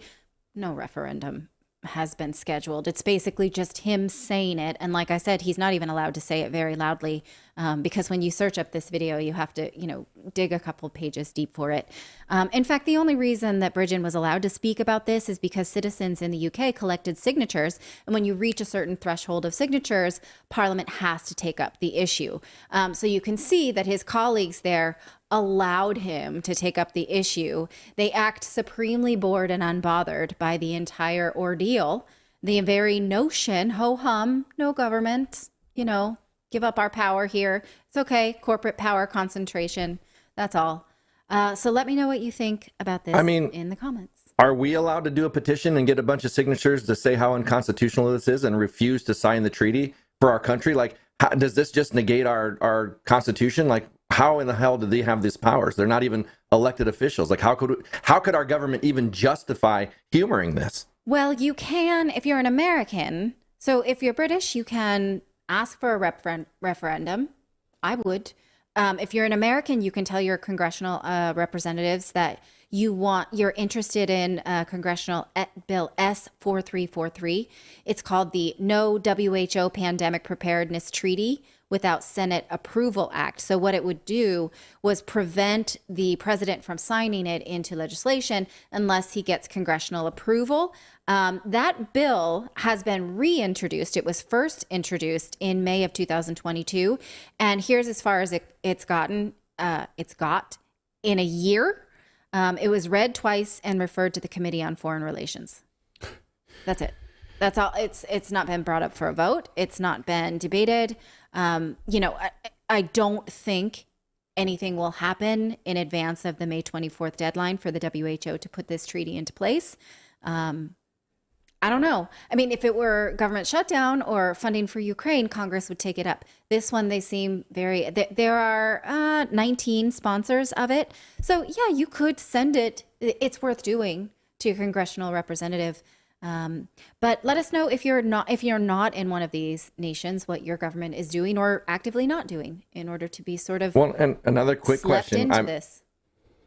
Most people know I'm not a big fan of Trump, but didn't Trump kind of want us? Was it the UN he wanted us out of, or the NATO, or what was it? He was like, we need to be out of this, like these treaties and all this stuff. Was this one of them that he was like, the WHO? We don't need this. Yeah, it was the WHO. Yeah. Like his big thing is always like what we're putting into it, we're not getting out of it. Like we're funding all of this NATO. What do we get out of it? Well, we're funding all of this WHO. What do we get out of it? Yeah. What we're getting out of it is and when you showed lack of sovereignty. Like we're having when you showed those numbers, the bigger percentage of funds was coming from assessed contribution, which is a percentage of a country's gross domestic product. Well, what's one of our biggest gross domestic products? It's the military. It's like 3.5% or something like that of our GDP. So it's like, is that like these things they say to hide other ways that they're funding? So I would argue that the nefarious money is probably much higher than 86%. Yes, possibly. Yeah. But he pulls this data directly from their website showing that who they prioritize. And I don't know if we played the clip of him saying that only 43% of feedback on whatever it is they're up to comes from member nations, and the rest of it comes from voluntary contributions. So it is absolutely pay to play. So if you're a billionaire, you can buy into some corporate interest and then ask for what you want. And that is how the world works right now. Pfizer. Yeah. Bill and Melinda Gates Foundation. So all these unelected globalists that are running the show. It's amazing, too, when you think about, like, Britain obviously wanted to get out of the European Union for its own sovereignty purposes, ceding its sovereignty back. I mean, Brexit's all about that, right? So ceding sovereignty back to this unelected body. Yeah. And they're all just sort of sitting there like drones in Parliament. They're like, when can I get high tea? When can I get a biscuit? Right. Yeah. Can I get a biscuit? I'm half asleep. Get me some tea. It's unbelievable. These people do the bidding of these people. Anyway, they're all in the tank and all paid for. We've got more news to get to here. We got a lot more news to get to here on your Monday. We're going to talk about these digital currencies and the CBDCs, the digital euro rolling out, the announcement coming today from the ECB on that, what that means for penalties if you use cash, and the United States, of course, with their own digital CBDC coming very, very soon. It started a few weeks ago, and it will wrap up in July. So the FedNow digital dollar rolling out as well. Will you be penalized for using cash? Europe's already doing it. How far away will the United States be in doing that? So we'll get there in just a second. But first, if you sleep hot at night like I do, you know just how disruptive it can be. Whether you're having trouble falling asleep, you're waking up sweating in the middle of the night, or all of the above, that's where Ghost Bed can help. As the makers of the coolest beds in the world, Ghost Bed is your go-to for the cooling mattresses, cooling pillows, even cooling bedding. I know it's going to start to get hot, and I'm going to complain, but not with Ghost Bed, because now with their signature Ghost Ice fabric to patented technology that adjusts with your body temperature, every Ghost Bed mattress is designed with cooling in mind. So whether you want a plusher mattress that cushions your shoulders and your hips, or a firmer option with exceptional support, your Ghost Bed will keep you cool and comfortable all night long. We love Ghost Bed here, so we're excited to share an exclusive deal for our listeners. For a limited time, get 40% off all Ghost Bed mattresses. Plus, get 2 luxury pillows. Use promo code REDACTED. So just go to ghostbed.com/redacted to take advantage of their exclusive offer. That's ghostbed.com/redacted, and then use that promo code REDACTED. That is the way to do it. So our thanks for supporting independent journalism and what we do here at Redacted. By the way, if you do subscribe right now to the show, all 30,000, 40,000 of you that are watching across YouTube and Rumble, if you subscribe, your name will pop up here on the big screen during the show. We got the new graphics that we're still tweaking here on the old set. So, yeah, it's coming together. So we got that. All right, let's talk about central bank digital currencies. Digital currencies, my friends, that's how they are going to track everything that you do. This is their plan. Today, the European Central Bank announcing the rollout of the digital euro. According to Zero Hedge, the rollout will work like this. ECB digital euro potentially available initially to euro area residents, merchants, and governments. The ECB says digital euro could be made available via existing banking apps and Euro System app. We are at a tipping point right now, guys, between freedom and fascism. And nowhere is that more evident than the battle over your right to use cash. And give the big middle finger right now to these globalists that want you to move to a central bank digital currency. On this show, and by the way, that you should take heart from that, right? The idea that if we all say, screw you, you are not going to track us, you are not going to use this, we are not going to use this, we are going to use cash. If you tell 5, 10 of your friends, family members, stop using Amazon, stop using whatever, and move to cash and start using it, not just on a 1 day a week, but every day of the week. Use cash. Take cash out and use it. Use it in the system. Stop using credit cards. Stop using, and we can start a groundswell movement to make a change. All it takes is you to tell 10 people, those 10 people to tell other people. Start turning them onto this to make a change, because we are at a tipping point right now. On this show for the past 2 years, we've been warning you about the move to this digital currency, and we are moving away from cash faster than anyone actually thought. Thought it was going to take longer. It's actually accelerating. Now, soon it will become illegal for you to use cash beyond a certain threshold. So there's even words today in England saying, hey, this King Charles, this could be the last monarch on a banknote. No more. Like after him, he could be the last king or monarch ever printed on a banknote.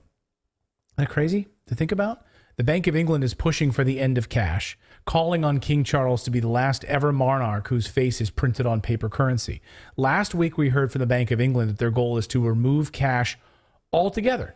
You know, which is so funny, because historically, the only reason the Romans got interested in becoming a part of currency, which was trading just fine outside of governments, is because they wanted to brand the Caesars. They wanted to make coins a consistent size so that they could trade them easier without the scales. And they wanted to stamp them with the face of the Caesars. And then eventually they wanted to dilute the metals in order to give themselves more money, which is exactly what they did. Well, and that's what led to the fall of the Roman Empire, right? Which is the devaluing of their currency. They put less precious metals into the Roman currency. Right. So a money without a face any longer, there's got to be a metaphor in there. I just can't make it on the fly. It is amazing, though. And it's amazing that it comes back to the Romans, because I've been thinking a lot about the Roman Empire lately as it relates to the collapse of the dollar, the US dollar. So many similarities to the collapse of the US dollar to what happened in the Roman Empire. And so the devalue of currency continuing, and the military expansion, the printing of all of this fake money to expand the military, the Roman Empire, as far and wide as possible. The United States building 750 military bases around the world. And so the USD dollarization is accelerating. That's a separate conversation from what we're having here, but it's all tied together. It's all tied together. So last week, we heard from the Bank of England. Their goal is to remove cash altogether in favor of digital currency. And in the EU, it is now illegal for you to use more than 1,000 euros to pay more than 1,000 euros in cash for anything. Think about that. Oh, you've got a landscaping job at your house and you want to pay the gardeners or whatever to do it, laying new bricks or whatever going to do. $1,000, 1,000 euros, pay them in cash. Sorry, illegal. In fact, not only just illegal, it could be imprisoned for it, fined and imprisoned for it. Right. They say it is now activity of the gray market. Yeah, you'd be in the gray market. You've taken yourself into an illegal place. Yeah, basically you're going to label you a terrorist now.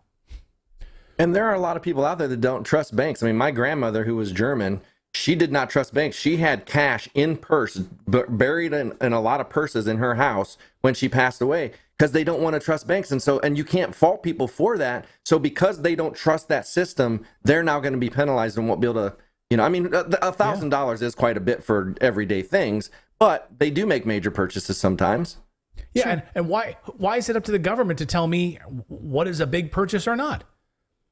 Right? Like, who's to set the threshold? Yeah, most purchases are going to be an ice cream cone for $5 or $4 for the kids, getting a couple ice cream cones at the beach or something like that, right?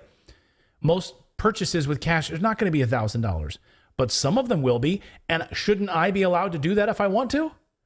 Have a few trees removed from the backyard or something, and it's going to cost, and I want to pay them that way? I should be allowed to do that. Yeah. You shouldn't be able to tell me how I spend my money, you fascists. And they're going to use fear of terror attacks as the mechanism to control you. That those people that would be using cash in this way are terrorists. Oh, this will sure stop them. So in Europe now, if you use cash beyond 1,000 euros, you'll be fined or put in jail. Listen to Christine Lagarde, head of the ECB, the European Central Bank, explain how this will work to protect you against terrorism. Now, this video has gone a bit viral, but the reason it's gone viral is because this was a prank phone call. But the beauty of this prank phone call is that it was a prank, but asking like legitimate questions that elicited straight up answers right out of her mouth about exactly how they will control you. Listen to the back and forth exchange on this live stream where she answers these questions. Watch. There are many protests in Europe against the electronic euro. What is the reason? You know, it's the beauty of Europe. It has different positions. If you ask in Northern Europe, for instance, in the Netherlands, they're quite happy to see the e-euro coming. If you ask a young German man, he'll say, yeah, fine. As I said, I don't want Meta, Google, or Amazon to suddenly come up with a currency that would take over the sovereignty of Europe. I don't want a foreign currency to become the currency of trading within Europe. So we have to be ready. No, the problem is they don't want to be controlled. They don't want to. Yeah, but you know what? You know what? Now we have in Europe this threshold above 1,000 euros. You cannot pay cash. If you do, you are on the grey market. You take your risk. You get caught, you are fined, or you go in jail.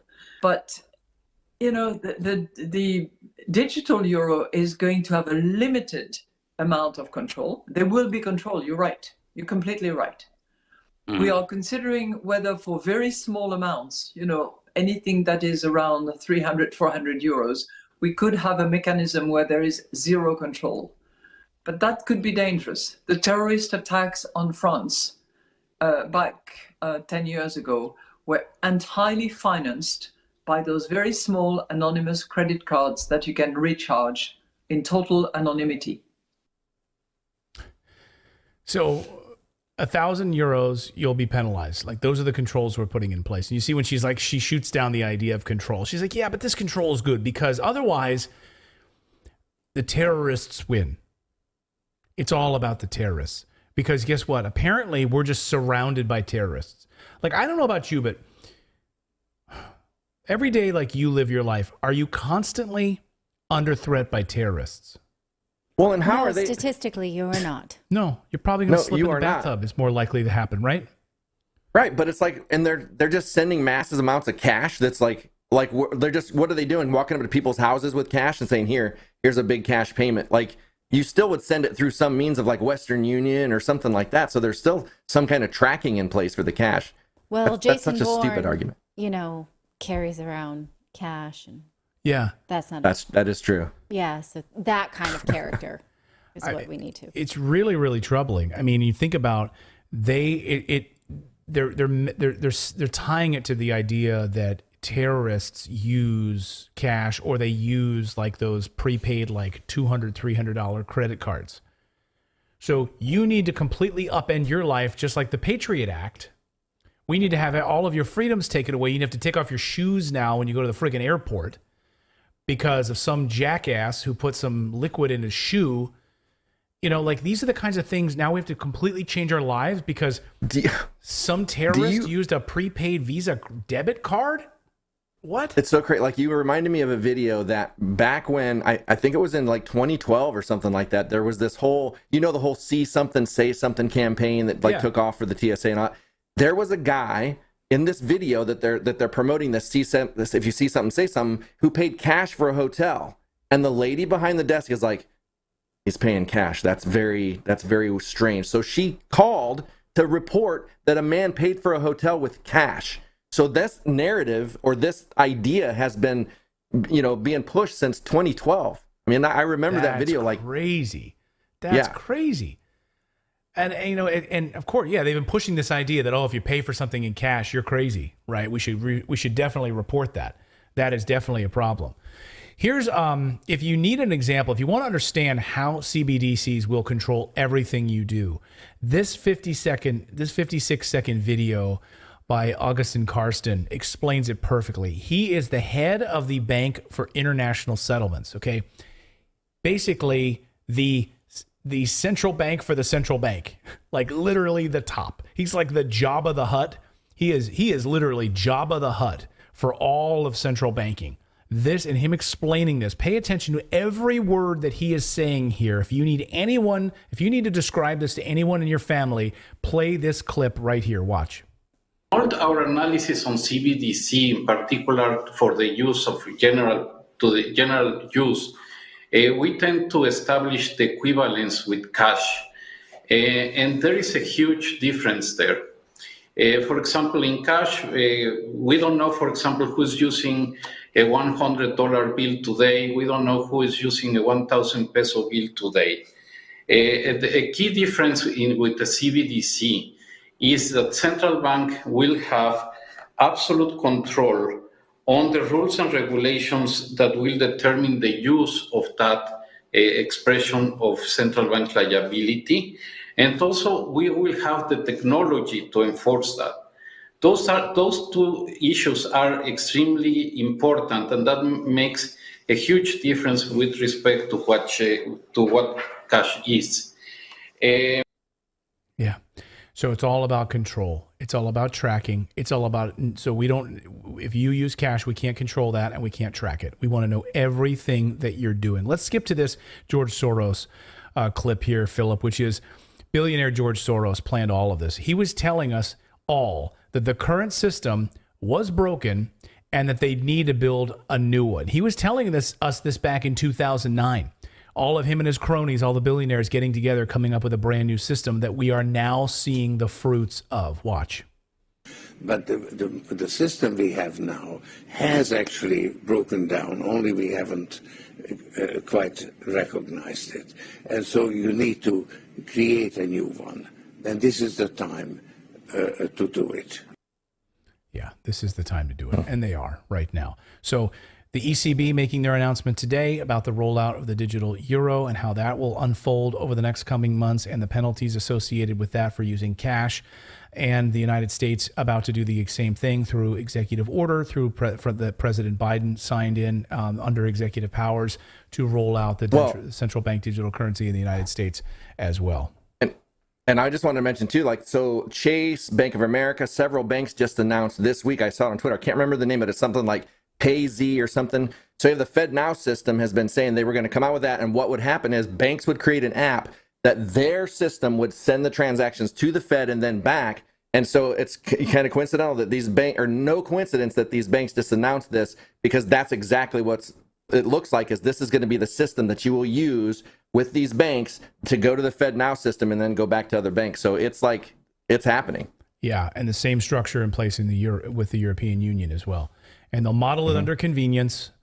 That's what it's all about. It's all about convenience, but it's all about control. So, guys, get cash, be smart with cash, and use it as much as you possibly can to tell these yokels that we're not. While you still can. While you still can. You know, like I said, I go to the store, I go to the ATM every chance I get as much cash as I can. I try to use as much cash as I can every time we pay for dinners or anything like that. You shouldn't say that. You're going to get mugged. Well, don't encourage people to mug me. Please don't mug me. Please don't mug me. And I only, I don't have very much on me. I only keep $1 on me. Yeah, please don't mug me. No, you don't carry get a patch. Yeah, don't tase me, bro. Get a patch for your jacket that just says like pedestrian only carries less than $20, yeah, like they do on delivery trucks. Yeah, right here in this pocket, and I'll have a little. Yeah, just please don't. Clayton, do it. he always forgets his wallet because we're married. We have the same bank account, so it's no big deal. So we'll go place, and I'll be like, "You get this." I didn't bring my wallet. It's always on me. So it's not like he is the one to mug. She's a woman, so she's always got some kind of large bag, some kind of a Mary Poppins. He does not even bother to Mary bring his Poppins wallet. bag. There's always a lot of stuff inside. Chapsticks, all kinds of good stuff, and mints and stuff like that. So why do I have to bring a wallet? You have 2 chapsticks right next to your area of broadcasting right now, just so you know. Moving on. Okay. I was going to say, I bet you take the reins when it's Apple Pay, though, don't you? Oh, yeah, that's right. Yeah. That's right.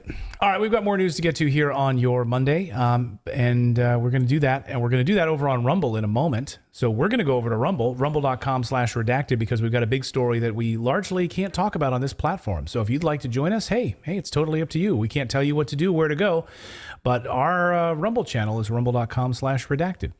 So we're going to go there in a second. But first, it's no secret. If you're tuned in, you know what's happening right now. Experts predicting a recession ahead. We are seeing rate cuts coming as early as July. That's what the futures market's looking like right now. Gold, silver hitting all-time highs, kind of fluctuating in that highest all-time range right now as we're seeing the continued printing of the U.S. dollar, the trouble that is ahead for the de-dollarization. And actually, I saw a report today that shows the de-dollarization is actually happening faster than anyone even anticipated. That last year, 2022, was the largest ditching of the U.S. dollar ever.